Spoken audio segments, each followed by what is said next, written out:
নিয়ে আজকে আয়োজন আরজিবি এবং সাউদার্ন ব্রিজ। সাউদার্ন ব্রিজের ইতিহাস খুব দুর্দান্ত। কোভিড-19 এর সময় আমরা যখন ঘর বন্দী ছিলাম, আমরা যখন এই ভার্চুয়াল ছাড়া আর কোনোভাবেই কথা বলতে পারছিলাম না, তখন আমরা আসলে একটা দম বন্ধ করা একটা পরিবেশের মধ্যে ছিলাম। আমি জানি যে আপনারাও জানেন বা আপনারাও অভিজ্ঞ আছেন যে তখন সবার নানা রকমের গ্রুপ থাকতো।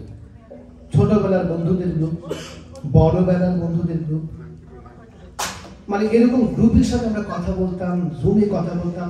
কেউ কেউ তাদের নানা রকমের প্রতিভা এই ভার্চুয়াল মিডিয়ামের মাধ্যমে আমরা দেখাতাম। তো সেইভাবেই একটি দল তৈরি হয়েছে কোভিড-19 এর সময়, সেটা হচ্ছে সাউদার্ন ব্রিজ। এবং তারা তখন এই 90s এর গানগুলো গাইতেন, বিশেষ করে ডিফারেন্ট কালচারের গান, এলআরবির গান।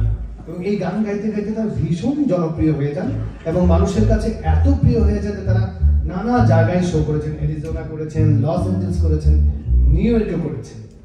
এবং মজার ব্যাপার, তাদের মধ্যে যিনি লিড ভোকালিস্ট তিনি হচ্ছেন রশিদুল মনসুর পলাশ। রশিদুল মনসুর পলাশ উনি দারুণ একজন, অবশ্যই দারুণ একজন কণ্ঠশিল্পী তো বটে। উনি ওনাদের মৌলিক গান আছেন 50টিরও বেশি, এবং মৌলিক গান ছাড়াও ওনারা 90s এর গানগুলো দুর্দান্ত ভাবে করেন। উনি ব্যক্তিগতভাবে একজন প্রকৌশলী এবং বিশ্ব সঙ্গীত কেন্দ্র অ্যারিজোনা শাখার যুগ্ম সমন্বয়ক ও সেন্ট্রাল কমিটির একজন গুরুত্বপূর্ণ সদস্য এবং খুব ভালো একজন সংগঠক। উনি দারুণভাবে একজন সুপরিচিত মানুষ এবং সবাই তাকে এক নামেই চিনেন, পলাশ ভাই। পলাশ ভাই আজকে আপনাদেরকে গান শোনাবেন এবং তাদের যে ব্যান্ড, তাদের মধ্যে আরো একজন অন্যতম হচ্ছেন মোহাম্মদ হোসেন সুমন। উনি প্রধান গিটারিস্ট। সুমন ভাইয়ের জন্য এটা জোরে হাতে হবে। সুমন ভাই উনি একজন মেকানিক্যাল ইঞ্জিনিয়ার, কিন্তু ওনার জীবনটা মেকানিক্যাল না, জীবনটা অনেক প্র্যাকটিক্যাল, তাই তো নাকি সুমন ভাই? তো উনি পিএইচডি করেছেন ইঞ্জিনিয়ারিং এ, 15 বছর উনি আছেন কিন্তু ইন্টেলে কাজ করছেন। বাহ, শুধু ভাববেন না যারা গান বাজনা করে, ছবি আঁকে, তারা এগুলো পড়াশোনা করেন। একসময় আমাদের বাচ্চাদের মতো না, কি উচ্ছন্ন চলে গেছে, লেখাপড়া করছে না, সারাক্ষণ গান বাজনা নিয়ে থাকে। তো আজকে আমাদের বাচ্চাদের বলতে হয় দেখে যাও নির্বাণ, তারা শুধু গানই গাচ্ছে না, তারা বড় বড় কোম্পানিতে কাজ করছে। অবশ্য আমরা ছাড়া, আমরা শুধু এগুলোই করে গেছি। তো বাংলাদেশি ব্যান্ড অ্যাসোসিয়েশন দ্বারা আয়োজিত ইভেন্টের গিটার সেকশন পরিচালনা করেন তিনি এবং কারিগর দক্ষতার সাথে আন্তরিক পারফরমেন্সের একটা অদ্ভুত সংমিশ্রণ ঘটান। ওনাদের নিজেরা অনেক এক্সপেরিমেন্ট করেন। তারপর আছেন রনি চৌধুরী।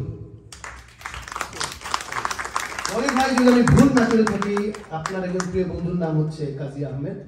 অনুপ ভাই, দেখছেন আমি সব খবর নিয়ে নিয়েছি, আর সেই অনুপ ভাই হচ্ছে আমার কাজী। তো উনি একদম উনি আসলে রিয়েল 90s, কারণ 90-এর দশকে উনি সঙ্গীতে যাত্রা করেন এবং এলিফ্যান্ট রোডে বোধহয় আপনি এটা বাংলা ব্যান্ডের মাধ্যমে আপনার যাত্রা শুরু হয়েছে, তাই না? এলিফ্যান্ট রোডে। আচ্ছা, সেখানে আপনারা কেন করতেন? আসলে আমরা তখন মনে আছে অনেকেই শুধু গিটার নিয়ে বাজাইতো মেয়েদেরকে আকর্ষণ করার জন্য। যেটা হলো তখন অনেক চন্দন ভাইরা উইনিং, টিপু ভাই, আমার কাছে থেকে দেখে থাকে সাইমন বল, আর আমার মামা গান দেখতেন কাসর আহমেদ চৌধুরী, আমার দেখো না, তারপর জানালা আপন মামা কাসর আহমেদ চৌধুরী তো শুধু গানই দেখতেন না, হাতও দেখতেন। আমরা হাত দেখিয়েছি। এলিফ্যান্ট রোডে তখন ব্যান্ডের ছাতার মতো তো খালি ব্যান্ড, যেখানে বলে ব্যান্ড আমার ব্যান্ড আছে, আমার একটা আছে, আমাদের সম্মানে লাগছে যে আমরা একটা ব্যান্ড নাই, তখন ওয়ারফেস এগুলো সবাই। তো আমাদের ফ্রেন্ডরা তো আমরা একটা ব্যান্ড করলাম, কেডেন্স একটা ব্যান্ড ছিল, আমার দুইটা কাছে বেড়েছিল। তারপর আমি আবার চলে আসি 92-তে, আমি ইন্টার পরে। তারপর এতদিন অ্যারিজোনাতে 32 ইয়ার্স আমি দেশে এসেছিলাম এখানে প্রোগ্রাম করতে। আর আজকে আপনাদের মানে স্পেশালি সবসময় সারাদিন দেখে আসছি, সব পরিচয় হয়ে যাবে, একটা সৌভাগ্য। আজকে দেখছি, আজকেও দেখছি। তো এনিওয়ে, তো যে সংক্ষিপ্ত করে বলছি, তো ওখান থেকে আমেরিকা আসার পরে আমরা ব্যান্ড সাউদার্ন ব্রিজ আছে আমাদের আরেকটা ব্যান্ড আছে রেঞ্জ, আমি তখন থেকে। আর আমাদের সবচেয়ে মজা অ্যাকচুয়ালি আমাদের যে ড্রামস বাজায় এবং বেস গিটার আমেরিকান তারা পায়জামা বানিয়ে পড়ে সব সাদা কাজ সব গান পারে ওরা, ওইটাই। তো এখানে আমরা খুব খুশি আসার জন্য থ্যাংক ইউ সো মাচ, সবার সাথে থ্যাংক ইউ। আসলে মানে 90-তে ব্যাপারগুলো এরকম ছিল যে আমার কাজিন সে গিটার বাজাতো মঞ্চের, কারণ তাদের ব্যান্ড দল ছিল কিন্তু ও গিটার বাজাতে পারতো না। তো সে বললো যে আমাকে একটা মেয়েকে আমার যে কোনো ভাবে আকৃষ্ট করাতে হবে, তোমরা বাজাবো, আমি খালি এরকম। এবং সত্যি কথা বলতে উনি একটা কাগজের ঝিল পেয়েছে এবং সেই ঝিলের ফোন নাম্বারও পেয়ে গেছে। এখন ফোন নাম্বার পাওয়ার পর দেখা হওয়ার পর তাকে যখন গিটার দিয়ে গান গাইতে বললে সে এমন মুড নিল যে আমি আসলে প্রোগ্রাম ছাড়া গান গাই। তো এই ধরনের নানা রকমের ছোট ছোট ঘটনা আছে 90-এ। আমরা জানি যে আপনারাও এরকম অনেক ভুল করেছেন, হীরা ফেলে কাঁচ তুলে নিয়েছেন। তো আজকে সেই আমরা হীরা ফেলে কাঁচ তুলে ভিখারি শিখেছি। তো আজকে আমরা সাউদার্ন ব্রিজের গান শুনবো, বিশেষ করে পলাশ ভাইয়ের গান। পলাশ ভাইয়ের সাথে কথা হচ্ছিল, এত স্মাইলিং ফেস, এত হাস্যোজ্জ্বল ফেস।